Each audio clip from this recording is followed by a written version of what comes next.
Hello again. Today I want to talk to you about why design projects are often so painful. They can be plagued, can't they, with endless iterations and stakeholders who are just not feeling it.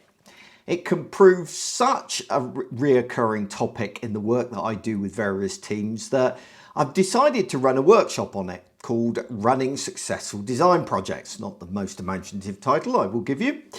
It would be great to see you there, but because I've got this whole subject knocking around in my head at the moment and it's all I can think about, I thought, well, why not with this particular video do something a little bit different. Instead of my normal rambling, I'm going to give you 10 quick tips to ensuring that your design projects run as smoothly as possible. They're not in any particular order, but let's go. Number 1, present design concepts in video format. Instead of handing across your initial design concepts as an image or putting it online, record a video of you explaining the design. That way, if the client decides to circulate it around to other people, they will have the full context of the design instead of just being asked, what do you think? Talking of being asked, what do you think? That brings me on to number 2, ask for structured feedback. Never ask a stakeholder what they think of a design, as they're just going to fall back on their personal opinion. Instead, ask structured feedback such as, does the design emphasize the content we agreed to prioritize? Be specific about the kind of feedback you want. And number 3 is to question that feedback. You see, stakeholders will often give you feedback asking for a specific change to be made to the design. For example, can you change the color? In such circumstances, always ask why they want that change. If you understand the underlying problem, you may be able to come up with a better solution, or at least gain some insights into what the stakeholder is really after. Number 4 is, if in doubt, test. It's easier than you think. These days, there are some great tools out there that make it easy to test. In fact, it's often easier to test than it is to get agreement through endlessly debating it with stakeholders. Testing also brings some objectivity to the design process and avoids egos getting bruised. Number 5, start by defining emotional keywords. This is especially important if there's no strong existing brand identity. In those cases, agree on a list of emotions that the stakeholders want users to feel after visiting the website. You can then easily test whether users feel those emotions on seeing the design, and so you're going to avoid any disagreement over whether the design works or not. Number 6, agree priorities.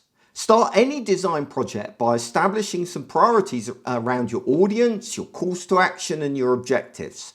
This will help you establish the visual hierarchy of the design much more easily and provide something to test against later down the line. Number 7, involve stakeholders often. Many designers tend to want to exclude stakeholders from being involved in creating a design. However, the more you involve the stakeholder, the more ownership they feel over the design, and the less likely they are to criticize the final result. And this is where things like design workshops are absolutely invaluable. Number 8, avoid a big reveal. Your design will often come as a surprise to stakeholders, as it's not likely to be in line with the picture they've got in their heads. People rarely respond positively in these kinds of situations. It therefore makes sense to start showing them work in progress as you're producing it, so that when they see the final design, it doesn't come as a surprise. Also, by showing stakeholders work in progress, it gives you a chance to pivot the direction early on before you invest too much time if you're going down the wrong road. Number 9, avoid scary approval processes. Designers often seek to get stakeholders to sign off on a design, and although there's nothing wrong with that in principle, make sure you minimize the significance of this in the minds of stakeholders and even allow them to make some changes post sign-off. And that's because the bigger the approval process becomes in their minds, the more stakeholders will agonize over it, and that's when you get stuck in revision hell. And finally, number 10. Don't end the project plan at the launch of the website. Too often design project plans end when the website or the app goes live, and it shouldn't. It's only then that you start to see real users interacting with your website. So instead, include at least some time to tweak and improve the design post-launch based on analytics.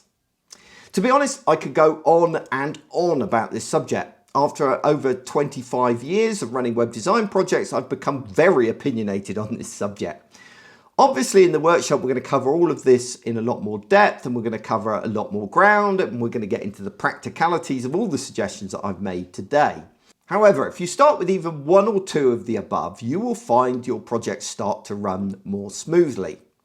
Whether you can join me for the workshop or not, I would love to hear what pieces of advice you have for running smoother design projects. It would be great to include them in my workshop, so drop me an email to paul@boagworld.com. But no, you're not going to get any commission if I include your idea. Sorry about that. Anyway, thanks for watching, and until next time, goodbye.